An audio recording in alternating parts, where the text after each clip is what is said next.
YouTube. Um, I am actually at girls' ballet class. I just dropped them off. I'm in the car. I finally found time to talk.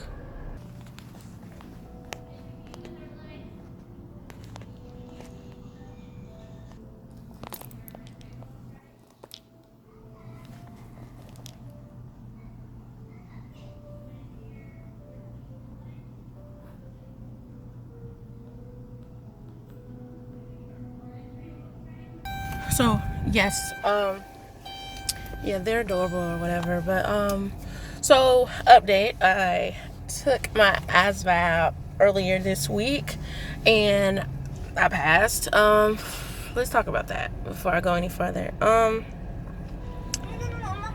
please. It is so not like that. The DVD started playing, but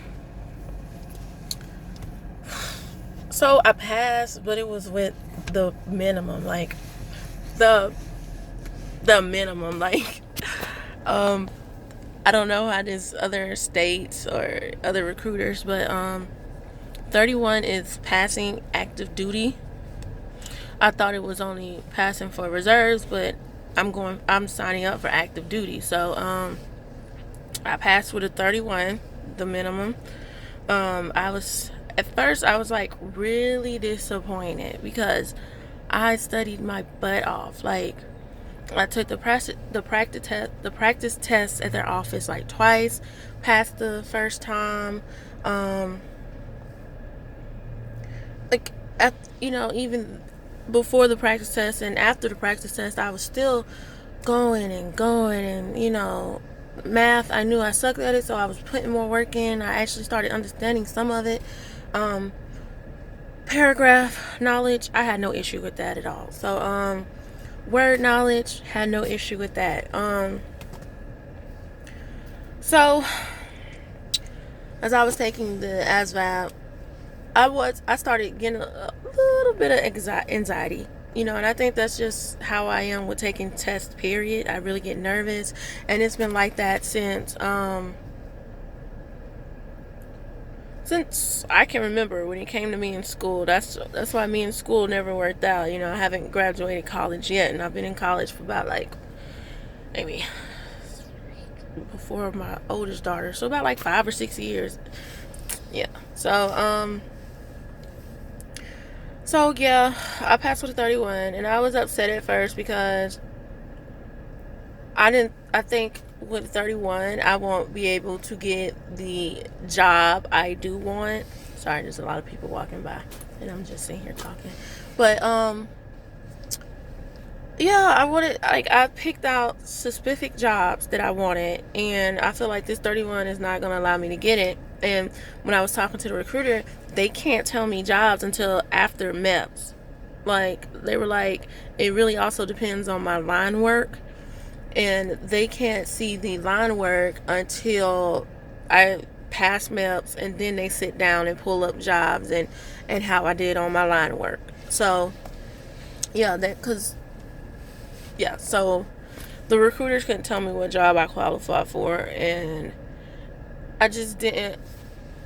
But I asked the recruiter, I was like, well, maybe I have to take the ASVAB over again. And he was like, if it was me, I wouldn't, because if I fail it the second time, that's the score they're going off of.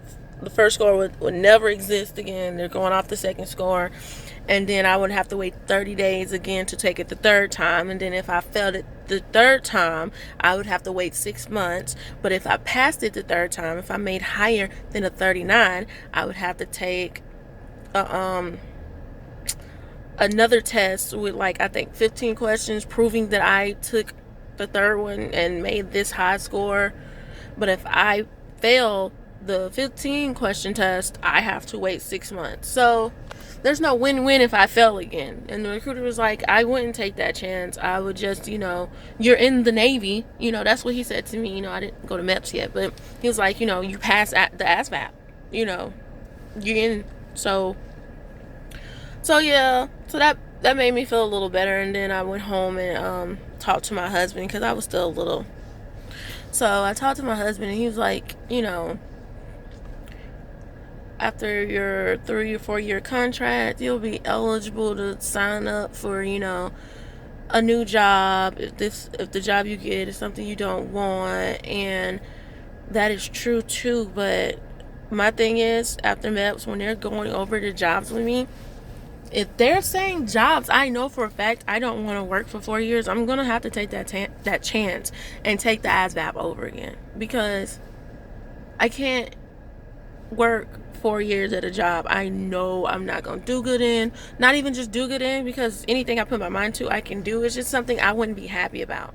And I'm joining the Navy because it's always been my dream. I want this to be my career, but I don't want my career in the Navy to ruin my career in the Navy, if that makes sense. So yeah, so after I took the ASVAB, now we're getting the ball rolling. So the next day I sat down with my recruiter. I went in to fill out the MEPS paperwork, basically the yes and no thing, where I had to initial. The only things I said yes to was surgery, hospital stay, and glasses. I wear glasses for long distance, and they said that shouldn't be a problem. But the surgery is for my C-section for my kids, and they were like, that shouldn't be a problem too, but sometimes they want to make sure everything was fine with that C-section. And I got a note from my doctor, so I'm not worried about that part. But they were saying, since there is a medical thing I did check off on, it might take a little longer than somebody who didn't have a surgery to get checked off on MEPS, to like get a phone call from MEPS saying, oh, they're cleared, they can come in and do their MEPS.